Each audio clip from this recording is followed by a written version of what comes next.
आपल्या आयुष्यामध्ये काही अशा घटना घडतात जे कदाचित विसरणं हे अशक्य असतं. ज्योतिबाची कृपा, एक भाई कथा.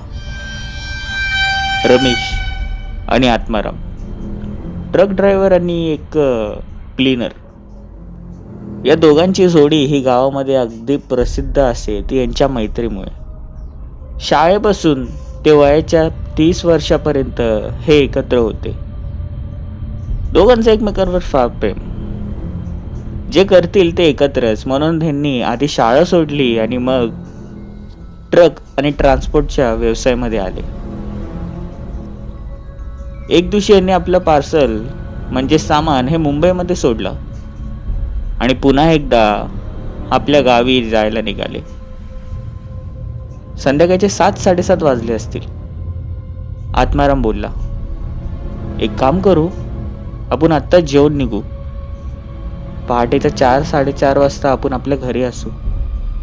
ह्यांचं घर साधारण साताऱ्याजवळ.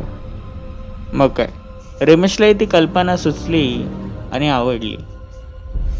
हे दोघंही त्याच क्षणी एका हॉटेलमध्ये जाऊन जेवले आणि 9-9:30 त्यांनी निघण्याचा बेत केला.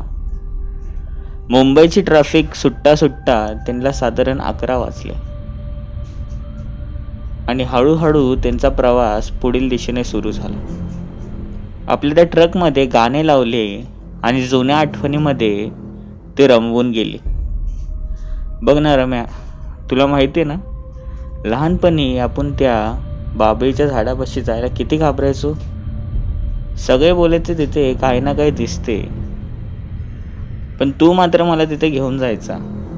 आणि रमेश बोलला, हो माहिती आहे. सगळ्यांना असं वाटायचं ते तिकडे भूत आहे, पण भूत वगैरे काही नसून एक दिवशी आपण त्याला पकडलाच. तो आपला संतोष लांबूनच मुलांना घाबरवायचा. सगळ्यांना असं वाटायचंय की त्या झाडाजवळ तो भूत आहे. पकडला आणि मला आजही आठवतंय की गावातल्या मुलांनी त्याला मार मारला. एवढं होताच ट्रकामध्ये एक हास्य पसरले. 1 वाजले असतील आणि पुण्याचा घाट त्यांना सुरू झाला. पण त्या क्षणी त्यांना 2 रस्ते दाखवले, एक उजवीकडे आणि एक डावीकडे. दोघंही चकित झाले. अरे, असा रस्ता तर कधीच दाखवत नाहीत, मग हे काय? आत्माराम बोलला, एक काम कर, डावीकडून चल. आपण नेहमी उजवीकडून जातो ना, तिथून तसाही वेळ लागतो. आज डावीकडून जाऊ. तसंही तिथे लिहिलंच आहे की पुणे, आपल्याला तिथूनच तर जायचंय. आणि इकडे आत्मारामने डावीकडून आपला ट्रक घेतला. तो ट्रक हा आतमध्ये जाताच त्याची गती ही कमी झाली. 70-80च्या स्पीडने जाणारा तो ट्रक आता 50 आणि 40च्या स्पीडने जाऊ लागला. आश्चर्याचं म्हणजे त्या हायवेवर असे वाटत होते की काम चालू आहे आणि मुख्य म्हणजे त्या रस्त्यावर कोणी नव्हते. रमेशला आता मनातल्या मनात भीती वाटू लागली होती आणि आत्मारामही बोलला, कसा रस्ता आहे बघ, इथे कोण कुत्रं पण नाही. पण इकडे रमेश बोलला की आता ट्रकचा काय प्रॉब्लेम झालाय काय माहित. अचानकच त्याला असं धाड भरलंय. एकमेकांकडे ते बघून हसण्यात व्यस्त होते आणि समोरूनच एक मोठी झाडाची फांदी तिथून पडली. थोडक्यात हे लोक बचावले आणि परत मागे बघून त्या फांदीकडे बघू लागले. वाचलो बाबा, आता नीट चालव र, रमेश बोलला.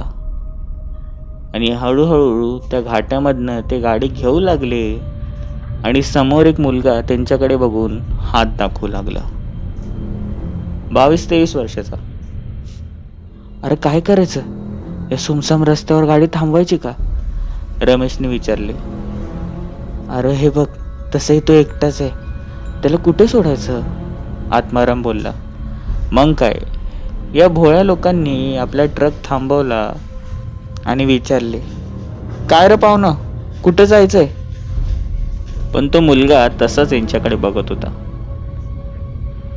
तो दिसायला अक्षरशः 90च्या काळातला वाटत होता. फुल शर्ट आणि एक फुल पॅन्ट, त्यात ते गोल भिंगरेचे चष्मे आणि त्यात ते मोठे आणि उजवीकडे वळवलेले ते केस. तिने एक बोट पुढे दाखवले आणि रमेश बोलला, कदाचित त्याला पुढेच जायचंय पुण्याला, चल बसूया. आत्माराम बोलला, य. आत्मारामने हात दिला, पण त्यांनी त्याच्याकडे दुर्लक्ष केले आणि तो तसाच अक्षरशः काही क्षणात ट्रकामध्ये चढला. त्याला बघून वाटत नव्हते की जो एवढ्या लोक ट्रकामध्ये चढेल. तो खिडकीजवळ बसला आणि एकटक पुढे बघू लागला. इकडे रमेश हा गाडी वेगात आता चालवू लागला होता आणि गाणे बोलत होता. आत्मारामी मध्ये मध्ये त्याला साथ देत होता. पण इकडे बाहेर वातावरण हे पूर्णपणे थंड पडले होते आणि झाडा हे एकमेकांना बघून जणू हालत आहे असे वाटत होते. खूप दिवसातून या रस्त्यावरनं कोणतरी गेलेला आहे किंवा जात आहे असं वाटत होते.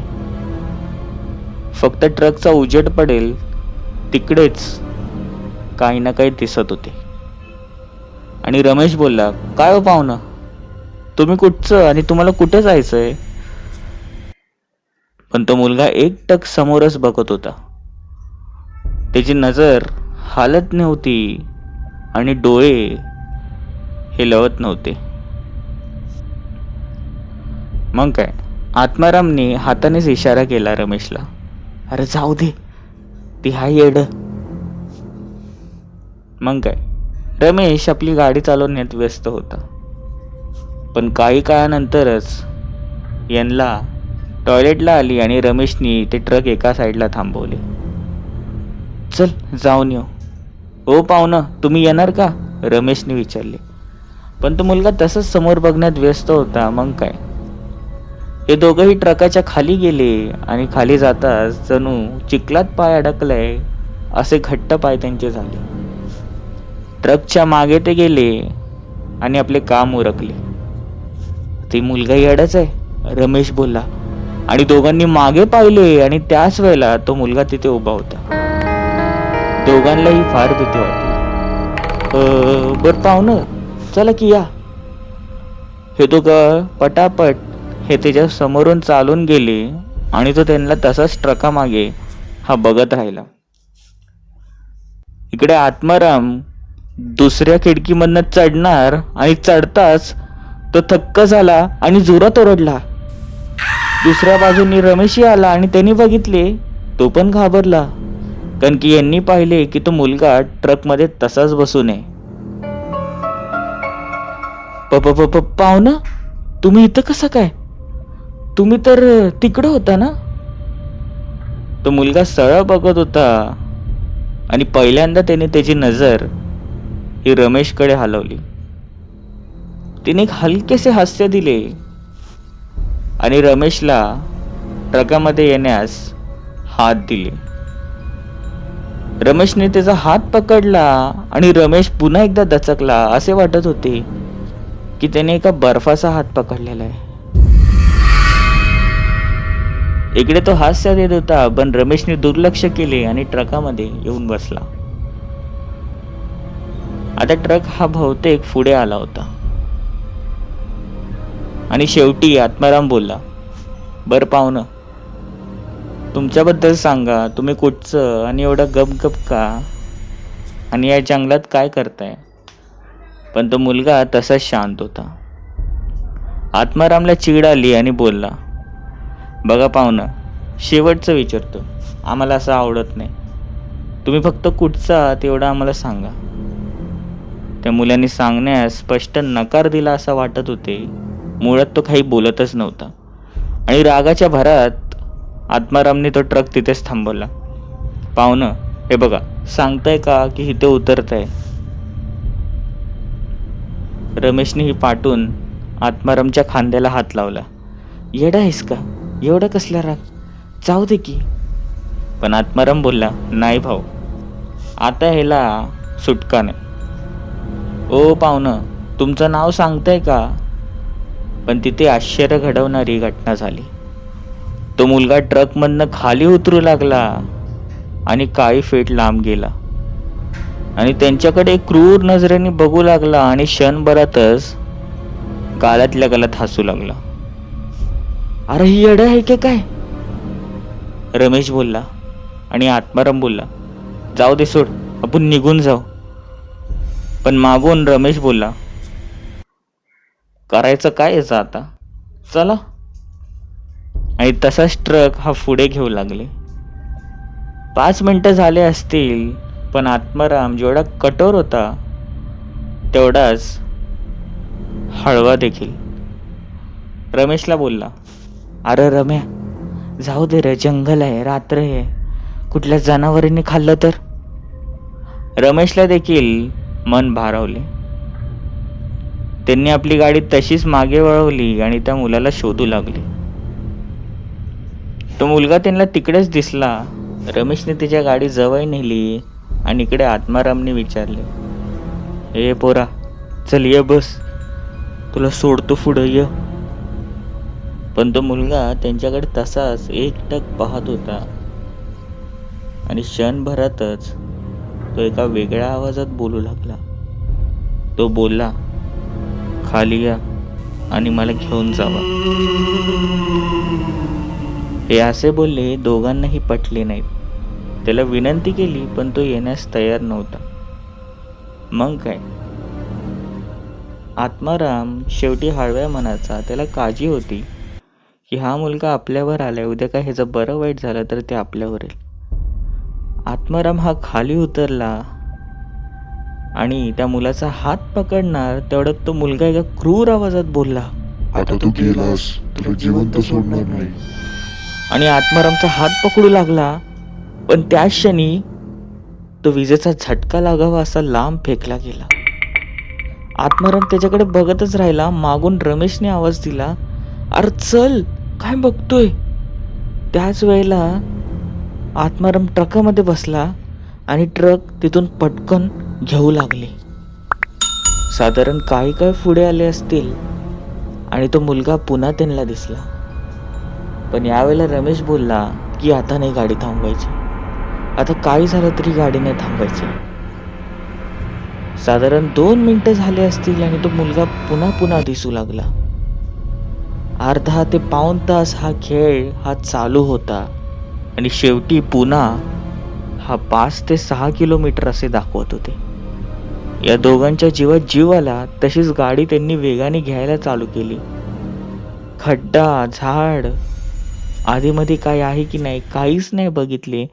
गाडी आता 100च्या वेगाने घेतली होती आणि तो मुलगा त्यांना सातत्याने दिसत होता. कधी हात दाखवत होता तर कधी वेगळ्याच आवाजात त्यांना आवाज देत होता. थांबा, थांबा बोलतोय ना. शेवटी हा हायवे संपायला अगदी काही वेळ बाकी होता आणि या दोघांना दिसले की तो मुलगा त्याच्या एका गाडीवर उभा आहे. त्याची ती मोटरसायकल आणि तो मोटरसायकलला बघून चिंतेत वाटत होता. रमेश बोलला, बघा आपल्याला कसा मूर्ख बनवत होता. आपल्याला वाटलं की यो भूताचा प्रकार आहे, पण भूत वगैरे काय नसून हा मोटरसायकलवरनं आपला पाठला करत होता. थांब, उतरतो. पण आत्माराम बोलला, नाही नाही नको, आता नको उतरायला. त्याच्याकडे मोटरसायकल आहे म्हणजे नक्कीच चोर वगैरे असेल. चल आपण जाऊ. गाडी तशीच वेगाने घेत होती पण गाडी काही क्षणासाठी ही थांबवली आणि तो मुलगा हा आपल्या मोटरसायकलकडे बघून चिंतेत वाटत होता. आणि अचानकच 5 ते 6 मुलं आणि माणसं हे ज्या मागे धाव लागली. याच भीतीने रमेशने गाडी ही सुसाट पुन्हा घेतली आणि आरशातून ते दृश्य पाहू लागले. तो मुलगा हा त्यांच्या पुढे धावत होता आणि ते 5 ते 6 माणसं हे त्याच्या मागे. रमेश पुन्हा एकदा गाडी थांबवणार पण आत्माराम बोलला, रम्या, गाडी थांबवू नको, काही झालं तरी गाडी थांबवू नको. रमेशने विचारले, का? आणि आत्माराम बोलला, की हे 7 लोक जे आहेत ना, यांच्या पायाकडे बघ. यांच्या सगळ्यांचे पावलं हे उलटे आहेत, त्या मुलाचे सुद्धा. दोघांना धक्का बसला आणि गाडी तसेच चालू लागली. आणि मागून आवाज येत होता, ए पोरा थांब थांब. आणि तो मुलगा बोलत होता, मला जाऊ द्या, सोडा. तो तसाच पळत होता आणि अगदी काही क्षणात त्याच्या पाठीवर एक मोठी सोरी मारली आणि कोयत्याने वार करू लागले. तो मुलगा तसाच तिकडे पडला आणि तडपडू लागला. यांनी आपली ट्रक थांबवले नाही, ते तसेच पुढे नेत होते, पण मागून किंचाळण्याचा आवाज येत होता आणि भयभीत प्रकारे मदत मागण्याचा. मला वाचवा, वाचवा मला, नाहीतर मी तुमचा जीव घेईल. हे सगळे फार घाबरले होते दोघं. आणि अगदी काही क्षणात तो मुलगा यांना त्यांच्या समोर दिसला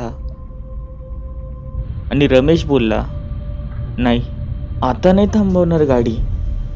हा त्यांच्याकडे तसाच बघत होता, पण त्याचे शरीर पांढरे पडले होते आणि त्याने आपली पाठ दाखवली. त्यात तसाच सुरा लागला होता आणि त्यातून रक्त गळत होते. आत्मारामही बोलला, काही झालं तरी गाडी थांबवू नको, चुकूनही नको. मग काय, रमेशने तशीच गाडी ही त्याच्या जवळून घेतली आणि अक्षरशः त्यांना धक्का बसला की ती गाडी त्याला आर पार करून गेली.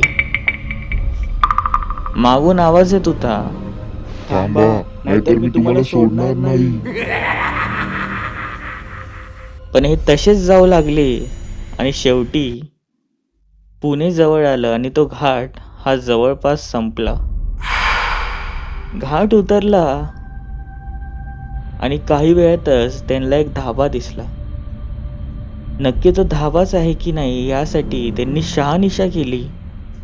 रात्रीचे 2:30-3 वाजले होते.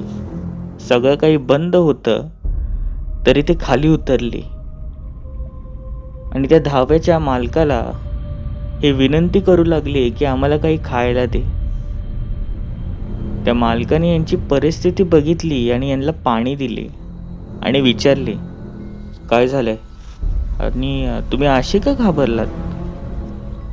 रमेशने झालेला सगळा प्रकार सांगितला आणि तो मालक यांच्याकडे आश्चर्याने बघू लागला आणि तो बोलला, तुम्ही त्या रस्त्याने कसे काय आलात?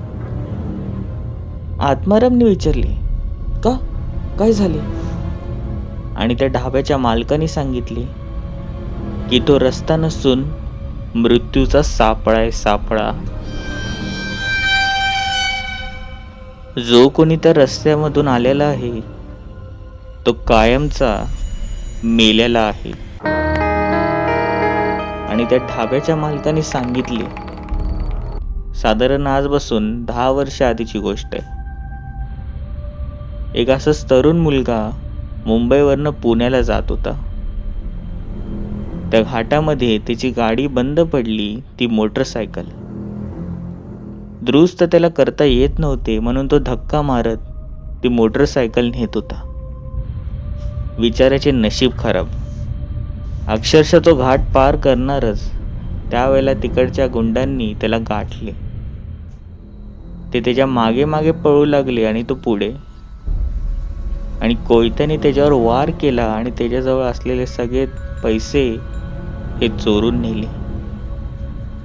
त्यावेळेला तो तडपलेल्या अवस्थेत तिकडच्या आजूबाजूच्या गाड्यांना ही मदत मागत होता, पण त्याची मदत कोणी केली नाही. माणसं अक्षरशः त्याला बघून जात होते, पण त्याच्याजवळ कोण थांबले नाही. मरताना त्याने श्राप दिला की या रस्त्यावर जो कोणी अमावस्येचा जाईल त्याला मी जिवंत नाही जाऊन देणार, त्याला मी मारणार. आणि त्या धाब्याच्या मालकाने सांगितले की आज अमावस्या आहे. आत्माराम आणि रमेश तिथेच खाली बसले, पण त्या धाब्याच्या मालकाने त्यांना प्रश्न केला, तुम्हाला काही झालं कसं नाही? त्याने काय केलं तर नाही ना? पण रमेशनी उलटा प्रश्न त्याला केला. ते सगळं सोडा हो, पण आम्हाला सांगा, तुम्ही आम्हाला बोलला होता की जो कोणी या रस्त्यावरनं जाईल तो जिवंत राहत नाही. मग आम्ही जिवंत कसे? त्या धाब्याच्या मालकाने तसेच त्याच्याकडे बघितले दोघांकडे आणि बोलू लागला. तुमच्या कपाळावर हे गुलाल कसलं? आणि नीट शर्टाकडे पाहिले आणि बोलला, ते जरा बाहेर काढावं. दोघांनी आपल्या गळ्यातून एक लॉकेट हे काढले. तो धाब्याचा मालक तसाच त्या ट्रककडे गेला आणि पाहू लागला आणि एक स्मित हास्य त्याने दिले आणि सांगू लागला, त्या मुलाने मरताना शपथ घेतली होती की रस्त्यावरनं जो कोणी जाईल त्याला मी मारून टाकेन. तुम्ही त्याच रस्त्यावरनं येत होता, पण तुमच्या ट्रकावर लिहिलेले होते ज्योतिबाच्या नावानं चांग भलं, आणि आत लहानशी मूर्ती देखील आहे. एवढंच काय, तर तुमच्या गळ्यामध्ये ज्योतिबाचे लॉकेट देखील आहे आणि कपाळावर गुलाल. आणि रमेश बोलला, हो, आज रविवार नव, ज्योतिबाचा वार. मग काय, आम्ही लावला की गुलाल. आणि त्या धाब्याच्या मालकाने सांगितले की त्याच ज्योतिबाने तुमचे रक्षण केले. गाडीवर आणि गाडीमध्ये ज्योतिबाचा फोटो असल्याने तो गाडीला काही करू शकला नाही. आणि ज्या वेळेला तो तुला मारायला येत होता आणि तो लांब गेला, त्याचं कारणही तेच, तुझ्या गळ्यात असलेले ते लॉकेट. एवढं बोलताच रमेश आणि आत्माराम जोरजोराने बोलू लागले, ज्योतिबाच्या नावानं चांग भलं, ज्योतिबाच्या नावानं चांग भलं. ते तिथून त्या क्षणी सुखरूप निघून गेले, कारण की त्यांचे रक्षण हे ज्योतिबाने केले होते. संकटाच्या क्षणी देव तुमच्यावर नक्की असेल, फक्त त्याला विसरू नका. ही कथा तुम्हाला कशी वाटली मला नक्की सांगा. चॅनलला लाईक आणि सबस्क्राईब नक्की करा. तुमचे कथा अनुभव असतील डिस्क्रिप्शनमध्ये दिलेल्या मेल आय डीवर, फेसबुक आय डीवर किंवा इंस्टाग्रामवर मला नक्की शेअर करा. भेटूया पुढील भागांमध्ये.